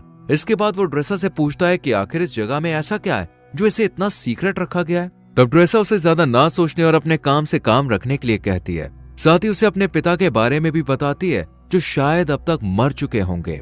इसके बाद वो म्यूजिक प्ले करती है और लिवाई से डांस करने के लिए कहती है, जिसके बाद ये दोनों साथ में डांस करते हैं और एक दूसरे के करीब आकर यही सारी हदें पार कर देते हैं। इसी दौरान लिवाई ड्रेसा को अपनी कविताओं के बारे में बताने लगता है और उससे कहता है कि मैंने तुम्हारे लिए भी एक पोएम लिखी है। इतना सुनते ही ड्रेसा उसे पोएम सुनाने के लिए कहती है, लेकिन लिवाई उसे ये कहकर मना कर देता है कि जब हम दोनों यहाँ से निकल जाएंगे तब मैं तुम्हें वो पोएम दे दूंगा। अब सुबह होते ही लिवाई यहाँ से जाने का फैसला करता है, लेकिन जैसे ही वो बीच रास्ते में पहुंचता है तो देखता है कि मॉन्स्टर उसके वॉच टावर पर चढ़ रहे हैं। पर टावर पर लगी माइन से जब वो टकराते हैं तो एक बहुत बड़ा धमाका होता है जिसमें लिवाई की रस्सी जल जाती है और वो इस खाई में गिर जाता है। इधर ड्रेसा भी ये सब देख रही होती है, इसलिए वो लिवाई को बचाने के लिए जल्दी से एक पैराशूट लेती है और बिना कुछ सोचे समझे खाई में कूद जाती है। जिसके बाद हम ड्रेसा को एक नदी में बहते हुए देखते हैं जो कि इसी खाई के अंदर मौजूद थी। वो किसी तरह अपने आप को बचाकर किनारे तक ले आती है। वहीं हम लिवाई को एक पेड़ से लटका हुआ देखते हैं, जहां अचानक एक बड़ा सा केकड़ा आकर उस पर हमला कर देता है, जिस वजह से लिवाई पेड़ से नीचे गिर जाता है और यहाँ उसे पेड़ की जड़ें पूरी तरह से जकड़ लेती है। इससे पहले कि वो लिवाई को नुकसान पहुंचा पाती, यहाँ ड्रेसा आकर उसे बचा लेती है और ये दोनों इस जगह को देखने लगते हैं कि तभी यहाँ कुछ हॉलोमैन घोड़े पर सवार होकर आते हैं और इन पर हमला कर देते हैं। लेकिन लिवाई और ड्रेसा इनसे डरने के बजाय इनका डट कर मुकाबला करते हैं और 2 हॉलोमैन को मार गिराते हैं, लेकिन एक वहां से भाग जाता है। इधर लिवाई ने जिस हॉलोमैन को मारा था वो अब उसे चेक करने के लिए उसके पास आता है तो देखता है कि इसने वर्दी पहनी हुई है। वर्दी को देखते ही लिवाई को जेडी की बताई हुई बात याद आ जाती है कि आज से सालों पहले 3 बटालियन सेना इस खाई के अंदर गिर गई थी जो कभी वापस नहीं आई, लेकिन ये अब तक जिंदा कैसे है, यही सवाल लिवाई को सोचने पर मजबूर कर देता है। खैर अब ये दोनों आगे बढ़ते हैं और एक ऐसी जगह पर पहुंच जाते हैं जहां इंसानों के अंदर से पेड़ बाहर निकल रहे थे। इन्हें देखकर ऐसा लगता है जैसे यहाँ किसी वायरस ने अपना आतंक फैलाया हो। अभी लिवाई और ड्रेसा इस खौफनाक मंजर को देख ही रहे थे कि इतने में ही कुछ हॉलोमैन इनकी तरफ आने लगते हैं, जिनसे बचने के लिए ये दोनों एक चर्च में पहुंच जाते हैं। लेकिन चर्च का नजारा बेहद ही डरावना था, क्योंकि यहाँ कई लोगों की डेड बॉडी पड़ी हुई थी जिन्होंने वायरस के कहर से बचने के लिए खुद ही अपनी जान ले ली थी। तभी ड्रेसा के ऊपर एक मकड़ी अटैक कर देती है जो कि देखने में काफी बड़ी थी, मानो उसके ऊपर भी जैसे वायरस का असर हो गया था। और वो जैसे ही इन पर हमला करती है ये दोनों मिलकर इसे शूट कर यहीं खत्म कर देते हैं। लेकिन तभी दरवाजा तोड़कर कुछ हॉलोमैन यहाँ आ जाते हैं, जिन्हें देखते ही लिवाई और ड्रेसा जल्दी से चर्च में भाग निकलते हैं और पहाड़ों के बीच बनी एक सुरंग में पहुंच जाते हैं। और दरवाजे को आगे बंद करके जब इस सुरंग को अंदर से देखते हैं तो इन्हें एक तरह की लैब दिखाई देती है जहां पहले कभी एक्सपेरिमेंट किए गए थे। यहाँ इन्हें एक बैकअप जनरेटर भी मिलता है जिसे ये लोग स्टार्ट कर देते हैं और फिर लिवाई को यहाँ एक डीवीडी प्लेयर भी मिलता है। डीवीडी की इस कैसेट को जब ये दोनों प्ले करते हैं तो स्क्रीन पर एक लेडी दिखाई देती है जो इस जगह को लेकर अपने सीक्रेट मिशन के बारे में बताती है।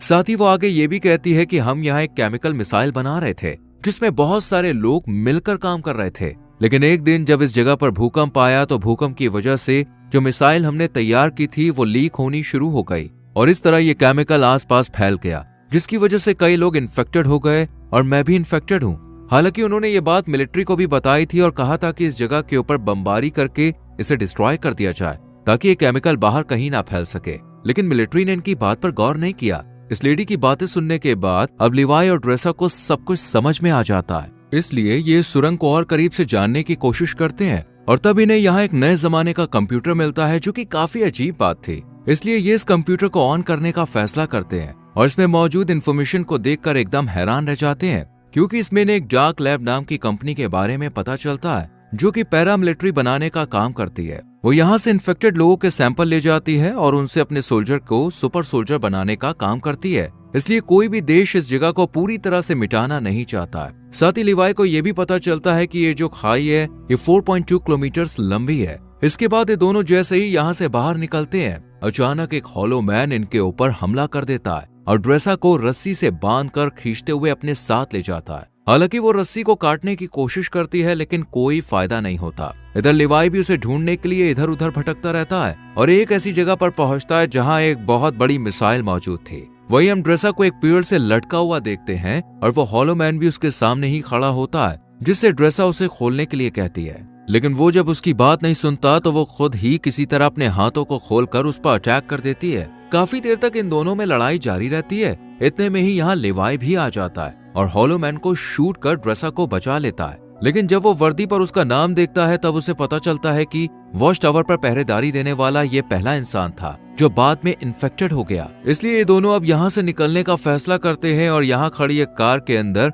नई बैटरी डालकर उसे एक रस्सी से बांध देते हैं। जैसी कार ऊपर की तरफ जाने लगती है अचानक यहाँ बहुत सारे हॉलो मैन आ जाते हैं और इन पर हमला कर देते हैं, पर ये दोनों अपनी स्नाइपर से इनमें से कई हॉलो मैन को मौत के घाट उतार देते हैं। लेकिन एक वक्त पर आकर जब इनकी गोलियां खत्म हो जाती हैं तो ये इनमें आग लगा देते हैं और एक पहाड़ी पर पहुंचकर इस कार को भी नीचे धकेल देते हैं और फिर ये किसी तरह ईस्टर्न टावर तक पहुंच जाते हैं। लेकिन इन्हें इस बात का डर होता है कि इनमें से कोई इन्फेक्टेड ना हो गया, इसलिए लिवाई अगले दिन रस्सी की मदद से अपने वॉच टावर पर पहुंच जाता है, जहां बार्थोस से कांटेक्ट कर पूछती है कि क्या तुम जॉर्ज के अंदर गए थे। इस पर लिवाई मना कर देता है। ये सुनकर बार्थोस से कहती है कि हो सकता है कि दूसरे टावर का कोई अफसर जॉर्ज में गया हो, क्योंकि किसी ने हमारे कंप्यूटर को स्टार्ट किया है, इसलिए अब तुम्हें उसे मारना होगा। हालांकि बार्थो ने पहले ही सीसीटीवी फुटेज में देख लिया था कि ये दोनों जॉर्ज में गए थे, लेकिन वो लिवाई के सामने इस बात का इजहार नहीं करती है, बल्कि खुद ही अगले दिन यहाँ आ जाती है। लेकिन इसके हेलीकॉप्टर को लिवाई और ड्रेसा दोनों देख लेते हैं और इन्हें पता चल जाता है कि ये इन्हें मारने के लिए यहाँ पे आई है, इसलिए ये जल्दी से जंगल की तरफ भाग जाते हैं। लिवाई को पता था कि 4.2 किलोमीटर को पार करने के बाद ये खाई आपस में मिल जाती है और फिर वो ड्रेसा से मिल सकता है, इसलिए ये वॉच टावर के एंटीना पर हमला करता है और यहाँ अलार्म बजना शुरू हो जाता है, यानी कि यहाँ अगले 2 मिनट में स्ट्रे डॉग मोड ऑन हो जाएगा और ये जगह अपने आप डिस्ट्रॉय हो जाएगी। अब बार्थो भी ये बात अच्छी तरह से जानती थी, इसलिए वो हेलीकॉप्टर लेकर यहाँ से भागने लगती है। इधर ड्रेसा और लिवाई भी भागने लगते हैं, जिसके बाद 2 मिनट पूरे होते ही जॉर्ज के अंदर जो मिसाइल रखी हुई थी वो ब्लास्ट हो जाती है और इस ब्लास्ट की वजह से सभी हॉलोमैन मारे जाते हैं। वहीं बार्थो का हेलीकॉप्टर भी इस धमाके की चपेट में आ जाता है, जिस वजह से वो भी मारी जाती है। इधर लिवाई भी पानी में गिर जाता है, लेकिन ड्रेसा इन सब में बच जाती है और एक जगह बैठकर उसका इंतजार करने लगती है। काफी दिन बीत जाते हैं, लेकिन लिवाई का कोई अता पता नहीं चलता, इसलिए वो उसकी लिखी हुई पोयम खोलकर पढ़ती है और फिर अपनी नई जिंदगी की शुरुआत करती है और एक रेस्टोरेंट में काम करने लगती है। लेकिन तभी अचानक एक दिन वहाँ लिवाई आ जाता है, जिसे देखकर ड्रेसा बहुत खुश होती है और फिर ये दोनों एक दूसरे को किस करते हैं और इसी के साथ ये कहानी यहीं खत्म हो जाती है।